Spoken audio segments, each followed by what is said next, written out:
Bien, bonsoir à tous ceux qui sont connectés ce soir pour ce troisième webinaire du module néphrologie métabolique destiné donc aux phases socles. Alors ce soir, on va parler d'une situation finalement qui est très commune, enfin d'une urgence métabolique qui est quand même très fréquemment rencontrée en réanimation, qui est l'acidose métabolique, et de savoir quand, comment et pourquoi on peut ou on doit prescrire des bicarbonates en réanimation. C'est un webinaire qui va être réalisé par le professeur Boris Young, qui travaille en médecine intensive réanimation à Montpellier. Donc là, vous avez vraiment la chance d'avoir un grand spécialiste de la question, puisque lui et son équipe ont beaucoup travaillé dessus. Vous allez voir leurs données, ont réalisé un premier essai randomisé contrôlé, dont sûrement il vous montrera les résultats et vous parlera de son interprétation, puis un deuxième qui est actuellement en cours. Voilà, je ne me suis pas présenté, excusez-moi. Moi, je suis le professeur Emmanuel Canet de la médecine intensive réanimation du CHU de Nantes. Boris vous a prévu quelques questions interactives. Il va vous passer ça à travers WooClap, donc vous allez pouvoir voter. Et puis, il y a la boîte de chat qui est aussi disponible. Donc, soit en cours de topo, soit à la fin. N'hésitez pas à poser toutes vos questions, et puis soit on les fera au fil de l'eau, soit je les regrouperai et puis on fera un temps de discussion à la fin du webinaire. Voilà, écoute Boris, je te passe la parole, c'est à toi. Merci beaucoup Emmanuel, bonsoir à toutes et à tous. Donc, on va parler effectivement de bicarbonate de sodium, quand, comment l'administrer, avec des cas cliniques interactifs au fur et à mesure du topo. Les diapos sont essentiellement en anglais, mais parce que j'ai utilisé le diaporama ailleurs. Il faut déclarer des conflits d'intérêts. Alors, Emmanuel Canet l'a dit, j'ai des conflits d'intérêts essentiellement de recherche sur le sujet avec des financements publics et pas de conflit d'intérêt industriel sur la question. Voilà. Donc, la plupart d'entre vous, 28, se sont déjà connectés sur wooclap.com, soit avec le flashcode, soit avec le code de l'événement sur le site wooclap.com en mettant le code BICAR, ou éventuellement par texto, pour ceux qui ont d'autres possibilités. Vous savez que WooClap, c'est anonyme, il n'y a aucun tracking de rien du tout, n'ayez pas de crainte là-dessus. Donc, on s'intéresse à un homme, pour commencer le topo, un homme de 62 ans, en surpoids, avec un BMI à 29, qui a un diabète de type 2, qui se présente avec une hypotension artérielle, une tachycardie à 110, de la fièvre et des douleurs au membre inférieur droit. Il est ressuscité avec 1 litre de soluté salée isotonique en 60 minutes. Et sur le premier prélèvement biologique accessible, il a une insuffisance rénale aiguë sévère, cassé calibre 3. Il a triplé, et au-delà de triplé, sa créatinine basale. Le bilan biologique montre également un pH à 7,14, avec un pH artériel à 7,14, avec une hypocapnie, une diminution de la réserve alcaline et un trou ionique augmenté, avec présence de lactate à 8 mmol par litre, sans corps cétonique. Et le premier QCM simple, c'est que vous êtes consulté, par exemple aux urgences, pour voir ce patient. Vous voyez ce patient qui clairement est sévère, va avoir besoin d'une prise en charge agressive et rapide. Et est-ce que, en plus de votre prise en charge spécifique, est-ce que vous allez ou non prescrire du bicarbonate de sodium à ce stade-là? Comme si vous étiez vraiment dans la vraie vie. Et encore une fois, il n'y a pas de tracking, il n'y a pas de juste et de faux, c'est simplement pour qu'on puisse discuter. On va attendre quelques secondes pour avoir une vingtaine de Alors répondants. allez-y, voilà, c'est à vous de voter. C'est juste oui ou non, quoi. Hein, c'est pas... Donc un choc septique à point de départ cutané avec une acidose métabolique sévère, une hyperlactatémie et une insuffisance rénale aiguë sévère elle aussi. Oups. Alors, attends, pour voir les répondants. J'espère que j'ai bien paramétré.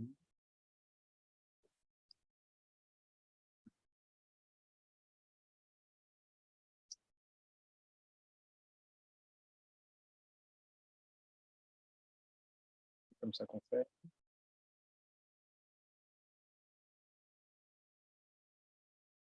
Euh, bon, voilà, je ne sais pas si j'aurai la réponse. Alors, je ne sais pas si vous avez la réponse. Je la vois pas s'afficher. Ben, moi non plus. Alors, attends. Ah si, la voilà. Très bien. Donc, les La deux tiers, voilà.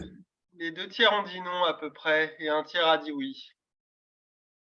très bien. J'ai Donc, en fait, on se pose la question d'un traitement adjuvant. Hein. Bien sûr, ce n'est pas le traitement spécifique de mettre du carbonate de sodium. Ça ne va pas sauver le patient du tout. Et même si vous ne faites pas le reste, il va mourir à coup sûr. La question, c'est est-ce que ça va l'améliorer ou non? Alors, si on regarde des études anciennes, physiologiques ou physiopathologiques, qui étaient faites en réanimation sur des petits collectifs, au Canada par exemple, d'une quinzaine de patients qui étaient randomisés en crossover soluté salé hypertonique versus bicarbonate de sodium hypertonique, avec monitorage invasif du débit cardiaque et du transport en oxygène, etc. Eh bien, les auteurs canadiens, en l'occurrence, ont montré qu'il y avait bien un effet sur le pH, la bicarbonatémie, la PaCO2 et la calcémie de la perfusion de bicarbonate de sodium, mais ne retrouvaient aucun bénéfice sur la macrocirculation, notamment le débit cardiaque. Les Français, il y a longtemps également, une trentaine d'années, avaient réalisé la même étude, c'était les Lillois, 10 patients à nouveau en crossover. Ils avaient poussé un peu plus loin les explorations en calculant et en mesurant le transport en oxygène et ne montraient pas non plus de bénéfice de l'administration de bicarbonate de sodium par rapport à du soluté salé à même quantité de milliosmes. Quand on interrogeait il y a une vingtaine d'années les directeurs de programme, alors vous savez, ce n'est pas parce que le chef de service pense qu'il faut faire quelque chose que l'ensemble du service le suit, mais en l'occurrence, les chefs de programme, néphrologues ou réanimateurs, devant une acidose lactique dans une enquête réalisée aux États-Unis, souhaitaient perfuser du carbonate de sodium dans cette situation.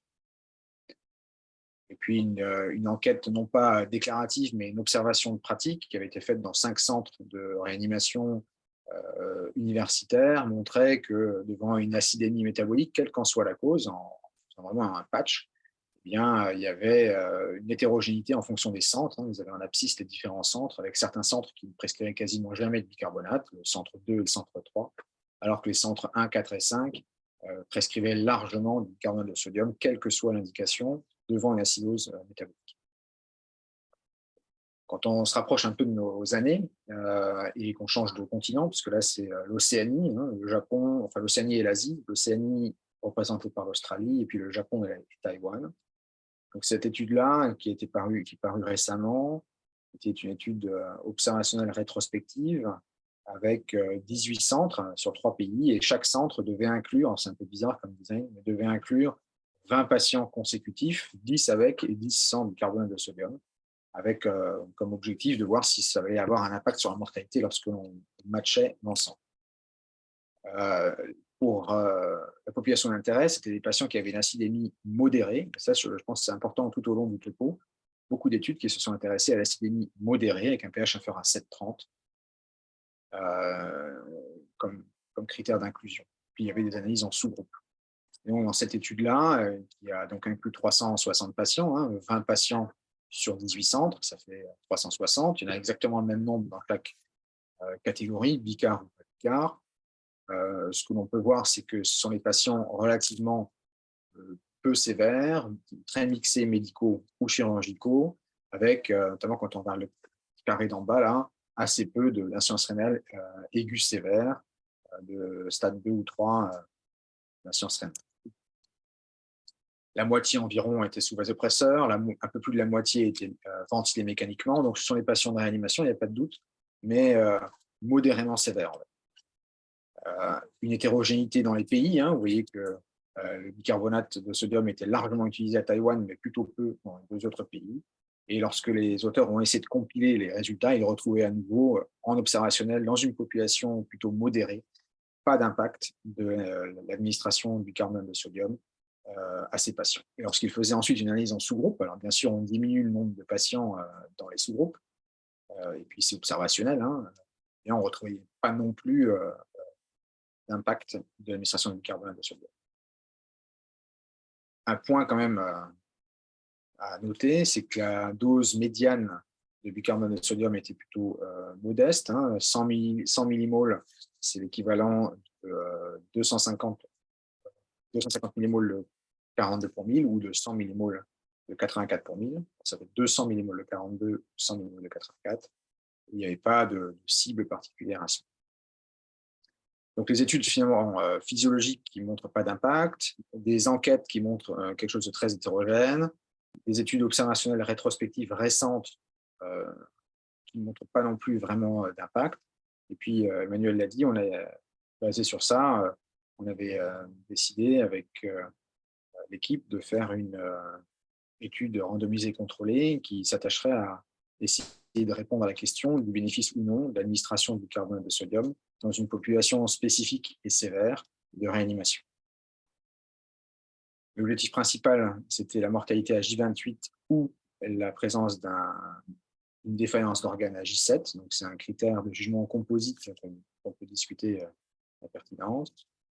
Et puis, on s'intéressait à toute une série d'endpoints secondaires, de défaillance d'organes, de dépendance aux machines de suppléance, les complications électrolytiques, la durée de séjour, etc. C'était un essai randomisé contrôlé multicentrique, réalisé en France, stratifié, on va voir les strates, avec une analyse en intention de traiter et un correctif à 400 patients. On s'intéressait spécifiquement à des patients sévères, avec notamment une acidémie profonde inférieure à 7,20. On pourra en discuter ensuite, mais la plupart des études existantes, essentiellement rétrospectives ou observationnelles, s'intéressent à des niveaux d'acidémie moins profonds. C'était bien une acidémie métabolique et avec au moins une défaillance d'organes, avec SOFA donc total supérieur ou égal à 4 et une lactatémie supérieure à 2. On excluait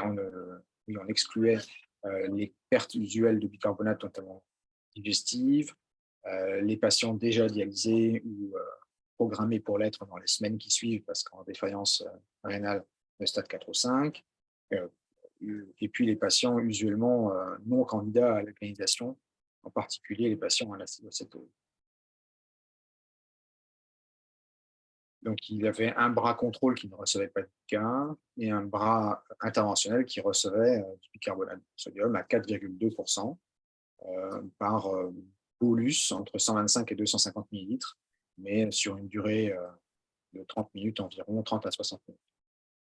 Et il y avait des strates de randomisation a priori, le sepsis, la présence d'une insuffisance rénale aiguë, modérée à sévère ou non, et l'âge avec un cut-off à 65 ans. Alors, je ne vais pas rentrer trop dans le détail, mais à droite, vous avez le groupe interventionnel, et dans le bras interventionnel, les patients qui recevaient du bicarbonate de sodium devaient atteindre une cible de pH supérieure à 7,30 tout au long de leur séjour, donc à fort débit de bicarbonate, et avec un maximum de 1000 millilitres de bicarbonate de sodium à 4,2%. Et en cas d'échec, les patients étaient proposés à l'épuration extra-rénale. Dans le groupe contrôle, il n'y avait pas de bicarbonate de sodium administré. Et en cas de persistance de l'acidémie, les patients devenaient candidats à l'épuration extra-rénale. Alors, vous avez en blanc les patients contrôle et en gris les patients à intervention. Évidemment, les patients qui ont reçu du bicarbonate avaient une ascension plus rapide du pH que les patients qui n'en recevaient pas. C'est juste pour montrer qu'il y avait bien une différence entre les deux groupes. Pareil pour la bicarbonatémie, on avait une ascension plus rapide de la bicarbonatémie dans le groupe traité que dans le groupe contrôle. Puis la PaCO2, 90% des patients étaient ventilés mécaniquement, il n'y avait pas d'impact de l'administration du bicarbonate de sodium sur la PaCO2, mais chez des patients intubés et ventilés. Quand on regarde les résultats, donc le critère de jugement principal, c'est la combinaison entre la mortalité à J28 et la présence d'une défaillance d'organes à J7. Sur la population globale, 389 patients à la fin de l'analyse, il n'y avait pas de différence sur le score composite. Il y avait une mortalité qui était à 54% dans le groupe contrôle et 45% dans le groupe bicarbonate, qui n'atteignait pas la significativité. Et par contre, quand on regardait la strate de randomisation a priori, donc c'était quelque chose qui était prévu a priori, ce n'était pas une analyse post-op, dans la strate de randomisation des patients à insuffisance rénale aiguë modérée à sévère, il y avait un bénéfice statistiquement significatif à l'administration de bicarbonate, que ce soit sur le critère de jugement composite, sur la mortalité à J28, qui passait de 63% à 46% dans le groupe intervention, et sur la présence de défaillance d'organes. Une autre façon de montrer ça, c'est que dans la population globale, eh bien, il n'y avait pas de différence statistiquement significative de mortalité à J28 entre les deux bras, alors que dans la strate de randomisation des patients à l'insuffisance rénale aiguë modérée à sévère, eh bien, il y avait un bénéfice statistiquement significatif à perfuser du carbone de sodium sur la survie à J28. Un des bénéfices secondaires, si on peut parler de bénéfices, un des impacts de l'administration du carbone de sodium, c'est qu'il y avait moins de patients qui étaient placés en épuration extra-rénale, et lorsqu'ils l'étaient, ces patients étaient usuellement placés plus tardivement en épuration extra-rénale que les patients de contrôle. Donc ça, c'est l'étude randomisée contrôlée uninationale mais multicentrique, qui montre un résultat plutôt encourageant dans une strate définie à priori, qui est l'insuffisance rénale aiguë modérée à sévère, mais qui ne montre pas de bénéfice dans le critère de jugement principal dans la population globale. Donc si on reste vraiment strict evidence-based medicine, c'est un essai qui est négatif, puisque sur l'analyse de la population globale et le critère de jugement principal, c'est non significatif. Par contre, il y a un signal intéressant dans une strate de randomisation a priori, qui est la strate en insuffisance rénale aiguë modérée à sévère et acidémie profonde. Alors, quand on regarde un peu l'alternative, ce serait de dire, eh bien, il y a deux alternatives, c'est-à-dire que soit on ressuscite et on attend, soit on ressuscite et on rajoute une épuration extra-rénale devant l'acidémie sévère et l'insuffisance rénale aiguë modérée à sévère. Effectivement, quand on regarde des analyses, des enquêtes de pratique, l'acidose métabolique fait partie des indications usuellement retenues par les réanimateurs à travers l'Europe. Et quand on regarde dans les grands essais randomisés qui se sont attachés à comparer des délais d'initiation de la dialyse chez les patients de réanimation, eh bien, quelle que soit l'étude publiée, eh bien, l'acidémie métabolique fait partie usuellement des critères urgents de recours à l'épuration extra-rénale.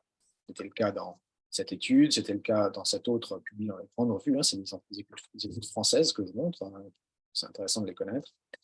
Puis c'était le cas également dans cette étude internationale canadienne qui proposait un recours à l'épuration extra-rénale chez les patients qui avaient une acidémie profonde. Donc c'est usuellement un critère de recours à l'épuration extra-rénale. Et une question qu'on peut se poser, c'est est-ce que certains patients pourraient finalement échapper à l'épuration extra-rénale ou être épurés, mais de manière un peu plus tardive et lorsqu'ils sont un peu moins instables, grâce à l'administration du carbonate de sodium qui attendent.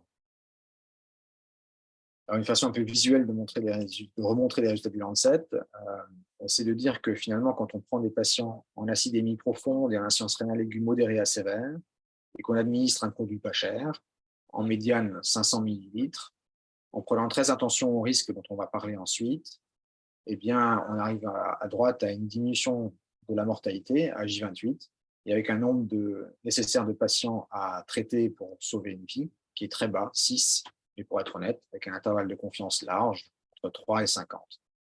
Parce que forcément, il n'y avait que 200 patients dans cette strate, et que le bénéfice, s'il est statistiquement significatif, n'est pas non plus énorme.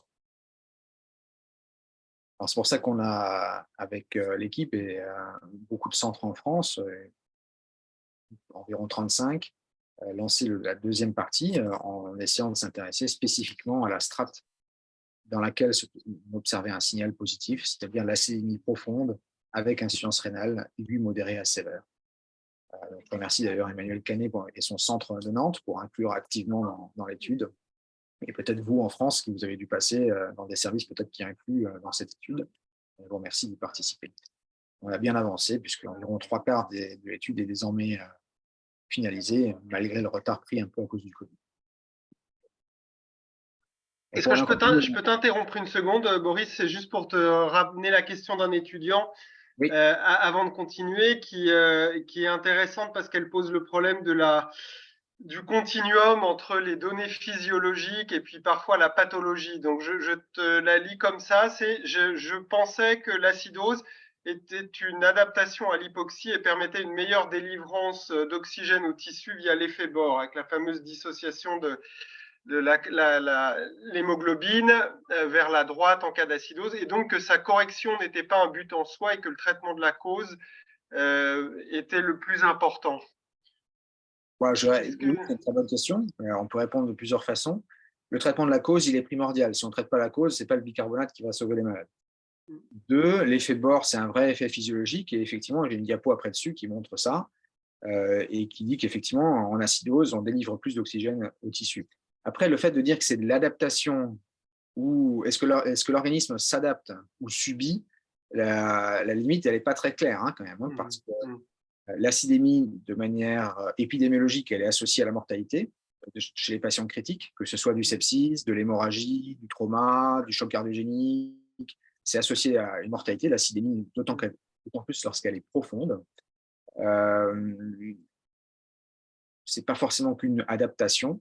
Et on fait plein de choses en réanimation, en soins critiques, où on corrige des données physiologiques, parfois avec un succès thérapeutique, parfois sans succès thérapeutique. Et c'est toute la question de ce que vous faites en permanence, les cibles d'oxygène, la cible de pression artérielle moyenne, l'oligurie, l'hypercapnie permissive, etc., etc. Donc, je ne crois pas qu'on puisse dire qu'à un degré d'acidémie aussi profond, 7,20 et moins, ce n'est qu'une adaptation de l'organisme et que le corriger n'apporterait peut-être rien parce que même au contraire, on priverait les cellules de l'oxygène délivré par l'hémoglobine du fait de l'effet Bohr. Mais après, je suis d'accord que l'effet Bohr existe, ce n'est pas la question. Je ne sais pas si j'ai répondu à la question de l'étudiant. Mais... Ah, je pense que oui, je suis complètement d'accord avec ce que tu viens de dire.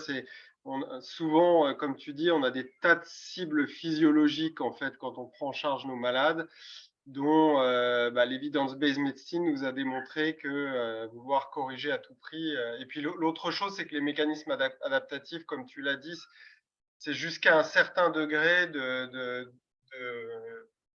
extra-physiologique. Et quand on rentre vraiment dans la pathologie sévère, tous les mécanismes adaptatifs sont à un moment dépassés et c'est là que l'intervention thérapeutique peut pas apporter un bénéfice.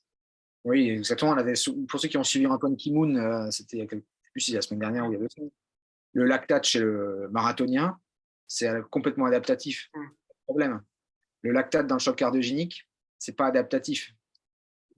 Voilà, on peut épiloguer comme ça sur beaucoup d'exemples, quel que soit l'organe d'ailleurs. Ouais. Alors, pour continuer un peu à analyser les données qui existent pour essayer de répondre à la question de notre monsieur avec sa jambe infectée, il y a des études ensuite qui se sont attachées à essayer d'exploiter des bases de données qui sont d'ailleurs en libre accès, notamment la base MIMIC, qui est une base en libre accès des patients dans l'hôpital dans lequel je suis d'ailleurs, au Beth Israel à Boston. Et tout le monde peut utiliser ces données en demandant l'autorisation. Et puis, donc, ces auteurs-là, ils ont pris 50 000 patients de la base pour finir en bas à droite, pour prendre des patients septiques en acidose métabolique, exposés ou non au traitement par bicarbonate de sodium, appariés après score de propension pour avoir 500 patients septiques et acides, traités ou non par bicarbonate de sodium. Alors, vous voyez ici le score de propension en vert. Vous voyez que les patients sont appariés avec peu de différence entre eux sur ces différents critères pour pouvoir justement les comparer selon l'intervention qui est l'administration du bicarbonate de sodium. Et les auteurs retrouvent finalement un bénéfice sur la mortalité de ces patients septiques et acides, mais uniquement dans la sous-cohorte de 3500 patients qui avaient à la fois une acidémie sévère, inférieure à 7,2, comme dans le paquet du Lancet, et une insuffisance rénale aiguë modérée à sévère, avec un stade supérieur ou égal à 2. Les mêmes auteurs, c'est bien noté. Les mêmes auteurs ont refait la même chose avec la même base MIC pour prendre des patients en insuffisance rénale aiguë au début du séjour, avec acidose, sans parler de sepsis cette fois, et on comparait les patients qui allaient être alcalinisés par bicarbonate de sodium par rapport à ceux qui ne l'avaient pas, et en faisant à nouveau un score de propension ajusté en fonction du temps. C'est-à-dire qu'à J0, ils peuvent ne pas en recevoir à J1, pas à J2, etc. Et puis là, les auteurs retrouvent à nouveau quelque chose de comparable, que finalement, dans leur cohorte clinique rétrospective, seuls les patients sévères, avec une acidémie inférieure à 7,15, semblent bénéficier du bicarbonate de sodium. Et puis, il y a quelque chose qu'on n'explique pas très bien, les patients qui avaient une pancréatite aiguë sortaient également statistiquement. Donc, imaginons que vous décidiez de prescrire du bicarbonate de sodium. Vous allez le faire avec prudence, toujours en pesant le bénéfice et le risque. Et notamment, lorsqu'on parle du risque, quels sont les risques que vous pensez être pertinents? Il y a plusieurs réponses possibles. Donc, est-ce qu'il y a un risque d'acidose paradoxale intracellulaire, d'hypotension ou post-perfusion, d'hypokaliémie, de diminution de la calcémie libre ou dissociée ou ionisée, comme vous voulez, un risque d'alcalose métabolique. Par contre, je ne devrais pas vous montrer les réponses des uns et des autres. Et la dernière réponse, je ne sais plus ce que c'était, et de surcharge d'hydrosodène. Allez-y, c'est à vous de voter.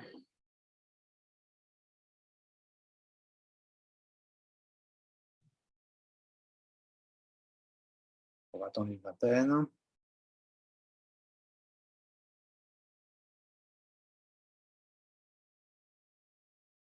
Donc ça, c'est valable pour tout soluté, en fait. Qu'est-ce que vous en attendez? Qu'est-ce que vous risquez? Et comment vous décidez au final, quoi. Allez, une vingtaine, on va s'arrêter là, peut-être. Donc, essentiellement, l'hypokaliémie, alors il n'y a pas de doute. C'est essentiellement un transfert par l'augmentation du pH. L'hypocalcémie ionisée, c'est vrai, on verra une diapo ensuite. La surcharge hydrosodée, on apporte beaucoup de sodium avec cette perfusion. L'alcalose métabolique, si on dépasse l'objectif, c'est possible, notamment chez des patients qui ne seraient pas très sévères ou si on est trop importante ou s'ils se réaniment tout seuls. L'acéose intracellulaire, c'est intéressant, on va en discuter. Alors, est-ce que l'administration de bicarbonate de sodium expose à un risque d'acidose intracellulaire? L'idée, c'est de dire, je vais donner bicarbonate de sodium, je vais finalement obtenir des protons en pré-métabolisme, et les protons vont passer dans la cellule et vont acidifier la cellule. En fait, on peut montrer in vitro qu'il y a une diminution du pH intracellulaire sur des cellules en culture, des hépatocytes en culture, mais qu'en fait, tout dépend du milieu de culture dans lequel sont conservées les cellules.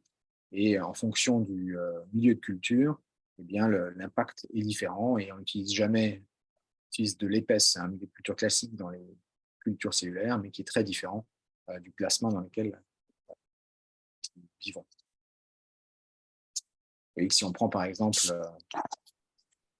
sang comme milieu de culture, eh bien, l'impact, lui aussi, il est variable de la diminution du pH intracellulaire, et il dépend également de l'hématocrite du milieu de culture, avec une descente très transitoire du pH intracellulaire. Quand on regarde les animaux entiers, c'est des rongeurs, c'est Antoine Kimoun ainsi qui avait fait ça, un modèle de choc hémorragique avec 5 groupes d'animaux, un groupe tous réanimés, un premier groupe réanimé par des vasopresseurs et du sang, un groupe réanimé avec la même chose mais avec du bicarbonate de sodium, un groupe réanimé avec du sang, de la noradrée et de l'hyperventilation, un groupe réanimé avec du sang, de la noradrée et du chlorure de calcium, et puis finalement un groupe réanimé avec tout, du sang, de la noradrée, du bicarbonate, du chlorure de calcium et de l'hyperventilation. Eh bien, ce qu'il montrait finalement, c'était que le pH intracellulaire, mesuré directement non pas dans les cellules mais sur des animaux, diminuait après l'administration du bicarbonate, sauf si on réanimait ces animaux également avec un peu d'hyperventilation et du chlorure de calcium. C'est ça en fait. Ces animaux-là n'avaient pas de diminution du pH intracellulaire. Donc, la diminution du pH intracellulaire, en réalité, est l'acidose paradoxale. Elle est suggérée sur certains milieux de culture cellulaire, mais pas d'autres. Lorsqu'elle existe, elle est en général très différente des milieux de culture dans lesquels l'organisme humain vit. Et lorsqu'on s'intéresse à des animaux entiers et qu'on réanime de manière complète ces animaux, on n'arrive pas à retrouver cette acidose intracellulaire paradoxale. Ça ne me semble pas être un problème majeur. Ensuite, l'effet bord, l'étudiant l'a bien expliqué, hein, avec l'acidémie, l'oxygène est moins attaché à l'hémoglobine et plus délivré aux cellules. Il y a un bénéfice théorique de meilleure oxygénation cellulaire en acidose. Alors, une façon et donc un risque d'hypoxie cellulaire lorsqu'on administre du bicarbonate de sodium face à une acidose métabolique, puisqu'on conserverait l'oxygène à rattacher à l'hémoglobine dans un état de choc, on pourrait imaginer une hypoxie cellulaire. Alors, une façon d'explorer ça de manière un peu indirecte, mais c'est difficile de l'explorer de manière totalement directe. C'est ce qu'avaient fait les Lillois il y a quelques années avec leur cathéter artériel pulmonaire et les patients randomisés dans bicarbonate de sodium ou soluté salée.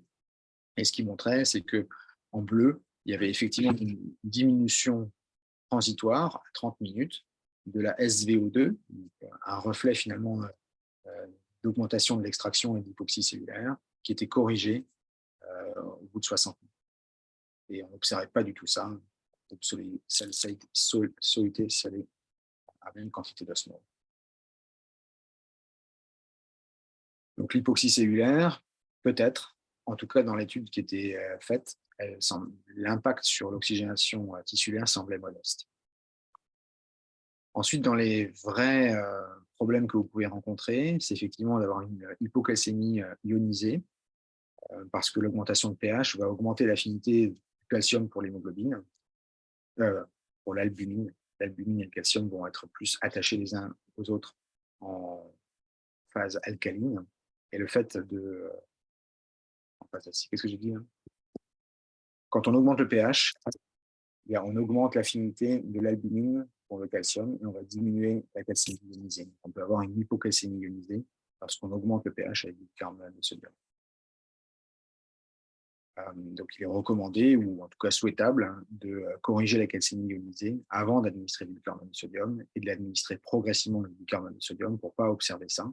Et on peut observer effectivement des hypotensions soudaines, hein, lorsqu'on est en hypocalcémie ionisée profonde après perfusion rapide de bicarbonate de sodium.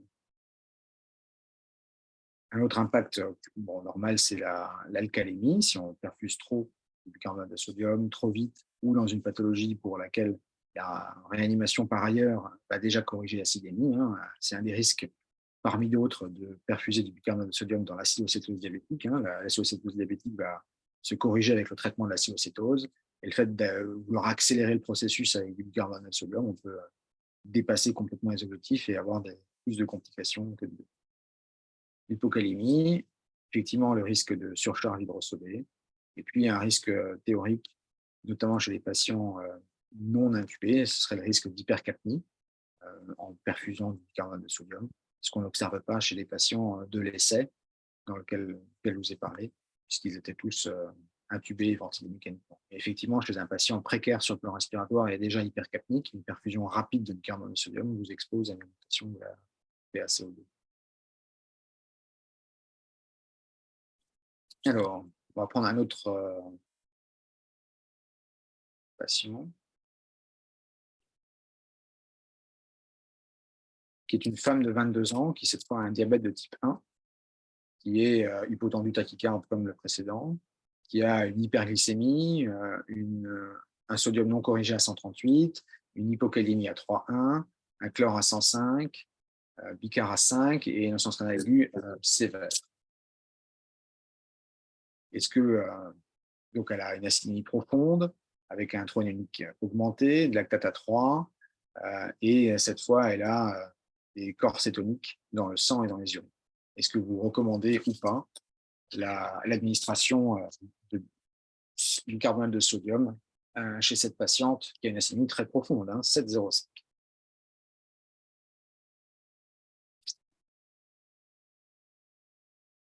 Je vais vous le masquer, je comprends.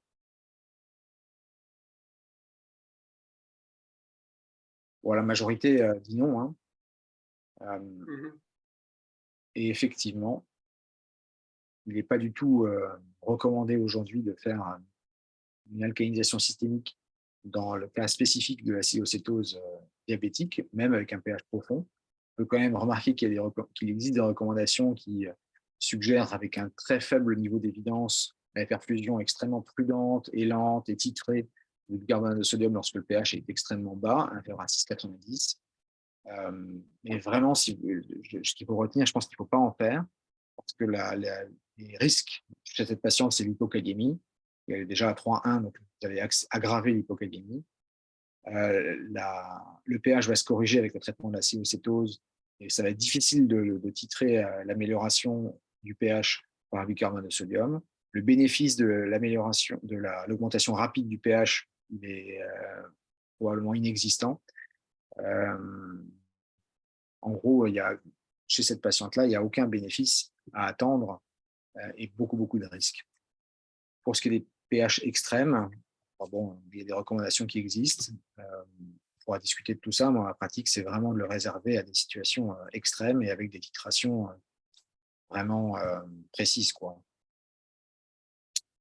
On peut même aller un peu plus loin. Il y a des études qui ne sont pas d'un énorme niveau de preuve, quoi, mais qui ont le mérite d'exister. C'est une étude française, stéphanoise, qui a été publiée il y a quelques années maintenant, et qui avait comparé l'administration de Bicard à 1,4%, donc Bicard qui n'est pas très hypertonique, hein, par rapport à la non-administration de Bicard chez des patients qui étaient un peu comme cette patiente, très sévère, avec un pH aux alentours de 7. Et les auteurs ne montraient pas d'amélioration particulière liée à l'administration de bicarbonate, mais montraient peut-être éventuellement un effet secondaire sur la calémie qui baissait plus rapidement chez les patients qui avaient du bicarbonate de sodium. Donc il y a très peu de niveaux de preuve. Il y a également des études plutôt anciennes qui montrent même qu'on pourrait retarder la correction de la cétoacidose avec l'alcalinisation systémique par bicarbonate de sodium. Hein. Si le niveau de preuve est très faible, hein, et en gros 3 patients dans chaque groupe, c'est pas très fort, mais on n'arrive pas vraiment à trouver des arguments en faveur de faire ça.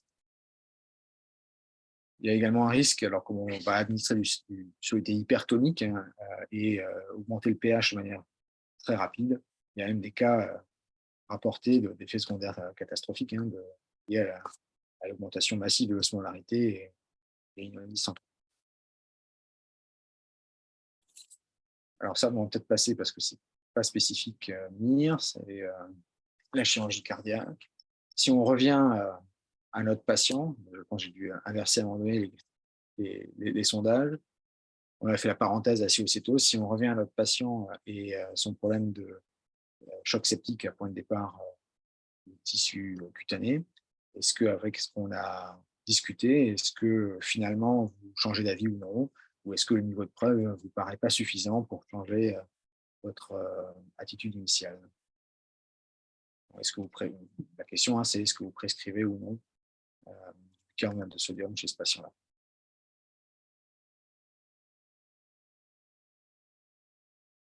Allez-y, c'est à vous de voter. Regardez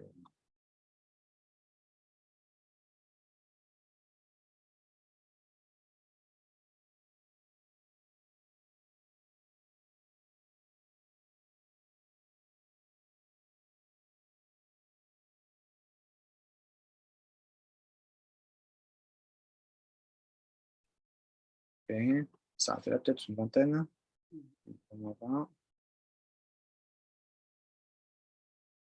Donc la plupart pensent toujours non, mais c'est super, parce que ça donne totalement le rationnel de la deuxième étude en fait. Voilà, c'est plus balancé quand même qu'au départ. Bah, il faut inclure dans Bicara ICU 2 alors. Voilà, c'est ce que j'ai. Merci. Faut finir l'étude. Et finir l'étude, parce que peut-être qu'on ne trouvera pas du tout la même chose que ce que suit la première étude, hein, c'est intéressant la deuxième.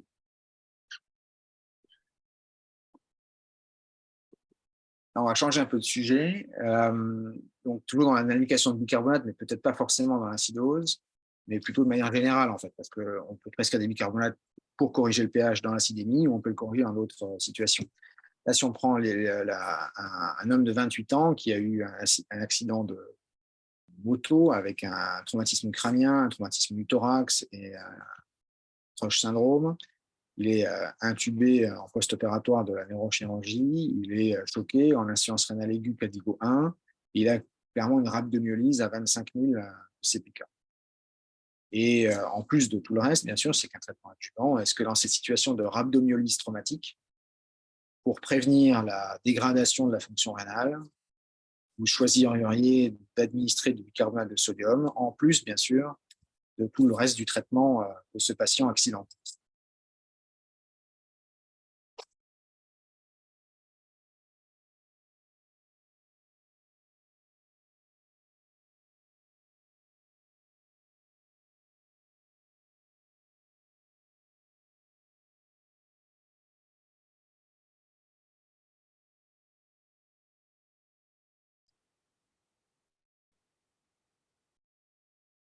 La plupart disent non.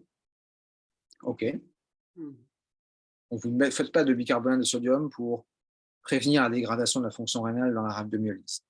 Eh bien, c'est intéressant parce qu'il y a quelques années, je pense que les gens disaient plutôt oui. Et quand on regarde effectivement le degré de preuve dans la littérature, il n'y a pas d'essai randomisé contrôlé pour répondre à cette question précise. Il y a des études rétrospectives, observationnelles, souvent monocentriques, qui comparent soit l'aggravation de la fonction rénale ou plus rarement le recours à l'épuration extra-rénale en fonction des différentes solutés et en général stratifiées selon la sévérité de la rhabdomyolyse. Et quand on regarde, il y a souvent un espèce de, comme c'est des rétrospectifs, hein, un espèce de mélange de solutés et on ne retrouve pas de bénéfice à l'association de bicar plus mannitol. C'est un truc qui a été fait, qui a été proposé il y a quelques années par rapport au groupe contre. Quand on regarde des études plus récentes réalisées en Asie, en Corée du Sud, eh bien, là aussi, en faisant un score de propension, on ne retrouve pas non plus de bénéfice à administrer du bicarbonate par rapport à la non-administration du bicarbonate de sodium dans la rhabdomyolyse traumatique. Donc, ce qui semble compter, c'est l'apport de soluté isotonique, ce n'est pas forcément l'alcanisation pour éviter la précipitation tubulaire de la myoglobine. Je crois que c'est une des dernières QCM. On a cette fois un homme de 72 ans qui a un lymphome de Burkitt au diagnostic, qui est admis en réanimation parce qu'on lui prévoit de faire une chimiothérapie. Il est admis avec une seule défaillance d'organes, qui est une insuffisance rénale aiguë modérée à sévère.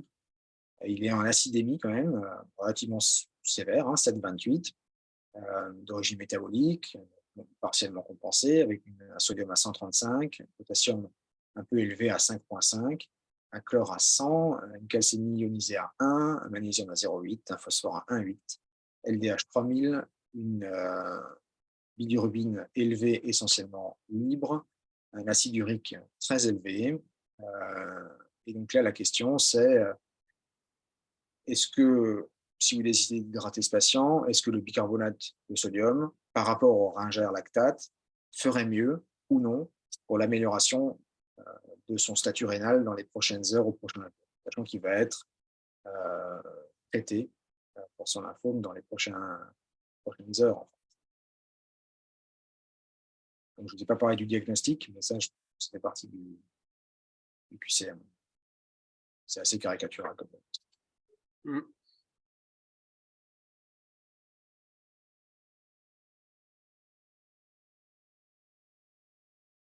peut-être que 5.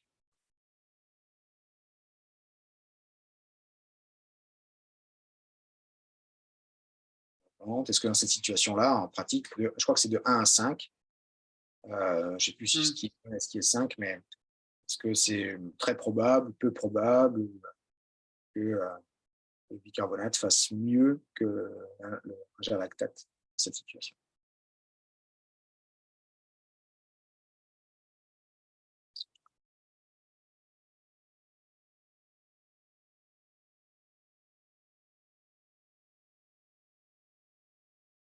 Okay.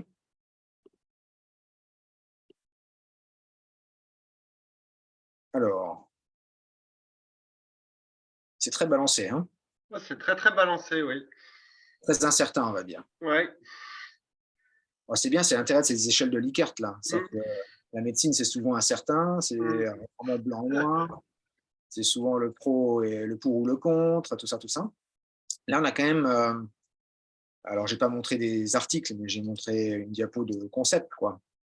C'est un syndrome de lisse tumorale, spontané qui va pas s'améliorer avec le traitement, voire qui va s'aggraver avec le traitement et l'idée, c'est que dans un syndrome de lisse, tumorale, on va relarguer ce qu'il y a dans la cellule, l'acide urique, le phosphore, le potassium, heu, les cellules vont se liser, quoi, hein. Donc tout ça, ça va clairement, poser un risque d'insuffisance, rénale et dans la prise en charge de ça, en général, ce que l'on dit et ce qui est marqué partout, même si je ne crois pas qu'il y ait enfin, il n'y a pas vraiment l'équipoise pour faire un essai randomisé là-dessus d'ailleurs, je trouve. Mais l'alcalinisation, elle va effectivement, limiter le risque de cristallisation des cristaux durés. Mais par contre, elle va favoriser grandement la cristallisation des cristaux phosphocalciques et aggraver l'insuffisance rénale dans le syndrome de Lise par augmentation du risque de précipitation des cristaux phosphocalciques.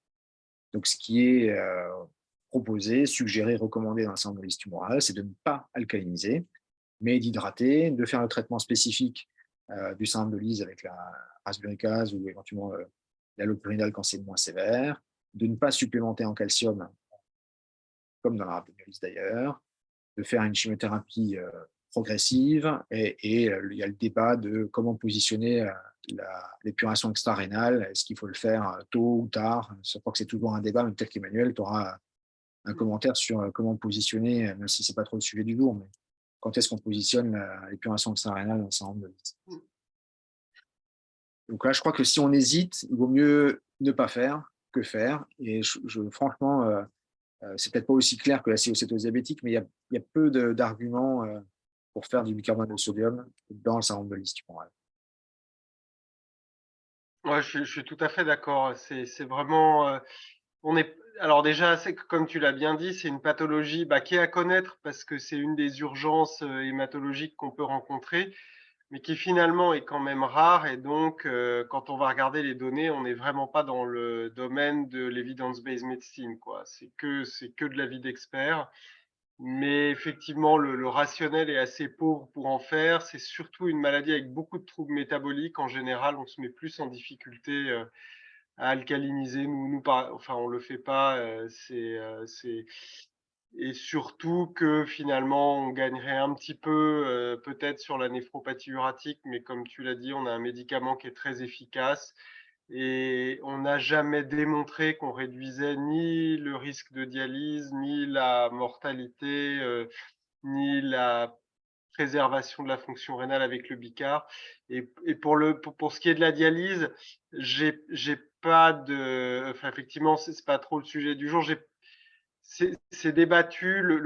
La problématique du syndrome de Lise, c'est que c'est un phénomène qui peut être, dans des cas un peu caricaturaux comme le cas clinique que tu montres, de Burkitt, c'est très dynamique comme phénomène et parfois en très peu de temps, on peut vraiment avoir des relargages massifs.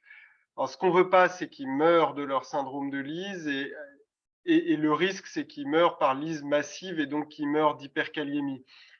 Donc là-dessus, j'allais dire que quand on voit sur des bilans successifs qu'on n'arrive pas bien à contrôler la kaliémie avec un traitement médicamenteux standard, et ben probablement qu'il faut certainement pas traîner à les épurer. Après, une fois qu'on a dit ça, en fait, bah, l'hyperkaliémie, on rentre dans les indications urgentes de dialyse. Je ne suis pas absolument certain sur l'aspect métabolique qu'en fait, il faille raisonner de façon très différente des autres insuffisances rénales aiguës. Voilà, ce qui est un peu plus compliqué, c'est quand bah, on voit effectivement les malades devenir oliguriques avec une hyperphosphorémie qui monte, une kaliémie toujours un peu limite, et puis une fonction rénale qui se dégrade. Et là, parfois, quand les LDH sont toujours en ascension, qui sont extrêmement tumoraux, se discute de pas forcément attendre trop tardivement l'épuration si on considère qu'elle est inévitable. C'est pas très précis ce que je dis, mais je pense que je veux pas vous donner une recette de cuisine qui serait pas autre chose que ce que je fais moi, mais qui est pas forcément supportée par une littérature très robuste, quoi. Non, complètement. Il y a même des situations où comme tu dis, il faut prendre en compte le contexte dynamique. Et il y a des patients où il faudra, même si la chimiothérapie est urgente, il vaut peut-être mieux dialyser et faire la chimio après, plutôt que de lancer la chimio et d'exploser le burkitt et ensuite de courir derrière sans recours à la dialyse facile, en fait. Hein. Tout à fait. Donc finalement, si on synthétise un peu tout ça, je vous proposerais ça. Alors, ça prend aussi en compte les RFE de la SRLF 2019, je crois maintenant déjà. Donc, c'est un peu ce que disent les RFE, hein, en cas de perte digestive, surtout, rarement rénale, mais digestive et de mauvaise tolérance clinique, mettez derrière ce que vous voulez, plutôt oui. Les RFE suggèrent également l'alcalinisation, en plus du traitement, dans l'acidémie sévère et insuffisance rénale aiguë modérée à sévère. On verra si ça se confirme ou pas avec le deuxième essai.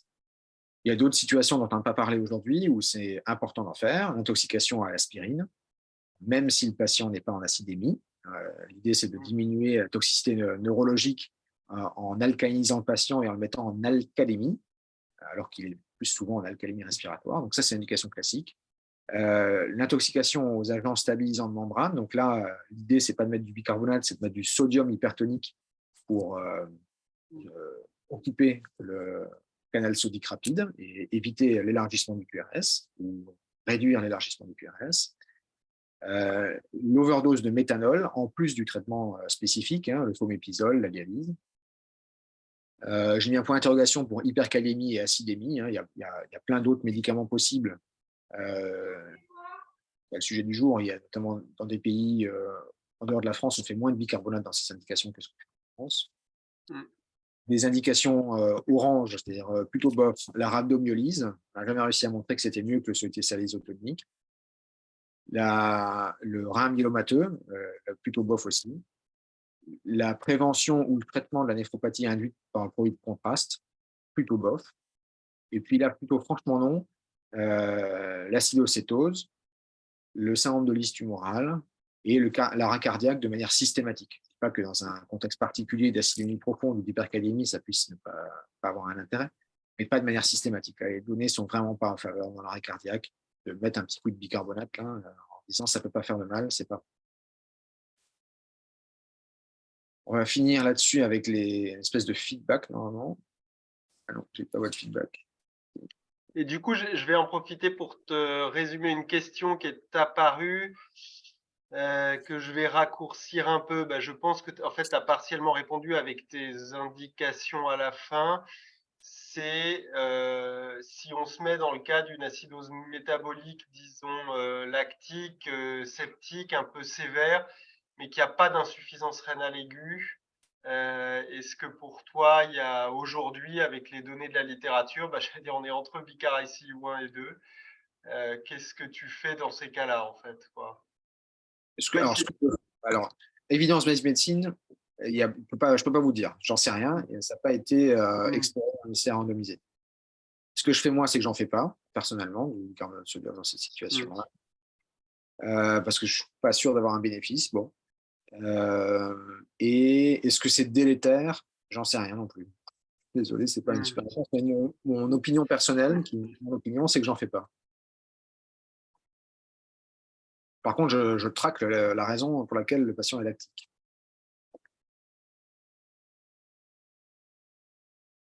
Voilà.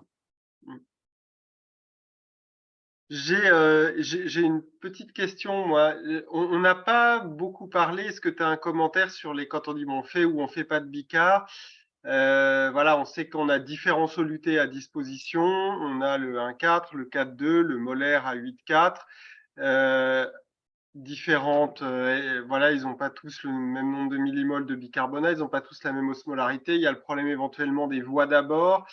Est-ce que tu as un commentaire là-dessus et est-ce que voilà, tu peux nous dire, par exemple, pourquoi pour vos essais, vous avez fait le choix du 4,2 Oui, alors, donc il y a effectivement en France 3 options. Le 8,4 qui est très, très hypertonique, qui, je crois, n'est utilisé quasiment jamais, me semble-t-il, ou alors dilué dans des perfusions. Hein. C'est un peu ce qui est fait dans d'autres pays où on dilue le 84 dans un litre de glucosé, quoi, par exemple. Donc ça, c'est très, très peu utilisé. C'est peut-être la place, c'est dans l'intoxication au stabilisant de membrane, quand on veut vraiment réduire le QRS de manière un peu rapide, mais en accès veineux central, pas en périphérique. À l'autre extrême, il y a le 1,4% ou 14 pour 1000, donc c'est environ 150 milli-équivalents par litre, quoi. Là, ça peut se faire sur voie veineuse périphérique. La correction de la bicarbonatémie et du pH va être plus lente, puisqu'il y a moins de bicarbonate de sodium dans la poche. L'idée, c'est peut-être plutôt de le proposer en hydratation chez les patients, par exemple, qui auraient un syndrome colériforme et on veut réhydrater, donc pourquoi pas avec du bicarbonate à 14 pour 1000. Puis après, il y a le 42 pour 1000 ou 4,2%, c'est des flacons de 500 ou de 250. Là, ben, c'est plus concentré, donc ce sera sur voie centrale à nouveau. Il faudra faire attention au volume perfusé pour ne pas aller trop vite dans l'augmentation de pH ou dans la diminution de potassium, enfin les effets secondaires, quoi. Et on a choisi celui-là dans notre essai parce qu'on voulait essayer qu'il y ait vraiment une différence rapide d'évolution de pH avec un fluide, une quantité de fluide modérée, quoi. C'est-à-dire que si on veut vraiment faire passer le pH de 7,10 à 7,30 avec du 14 pour 1000, il va falloir passer des litres et des litres. Et on avait un peu peur qu'en fonction des centres, une bonne partie de patients n'arrivent jamais à atteindre le seuil parce que les médecins n'auraient pas voulu forcément envie de passer 2 litres ou 3 litres de 14 pour 1000, quoi. Voilà. Mais il faut savoir que c'est très hétérogène selon les pays. Il y a des pays qui n'ont pas tout ça et qui ont comme habitude de diluer dans du glucosé des ampoules de bicarbonate, par exemple. Les Australiens. Ouais. Donc la voie centrale pour le 42 et plus, la voie périphérique pour le 14. Le 14, c'est peut-être plus de l'hydratation et le 42, c'est de la correction, on va dire. Parfait.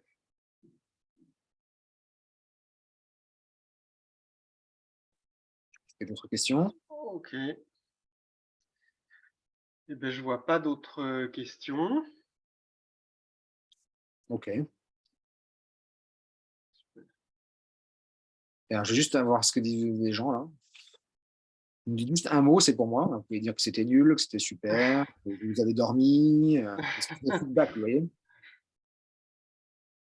Allez-y. Je compte sur vous quand même. Je sais que c'est tard, mais Un dernier petit effort. dernier petit effort. Ne soyez pas timide.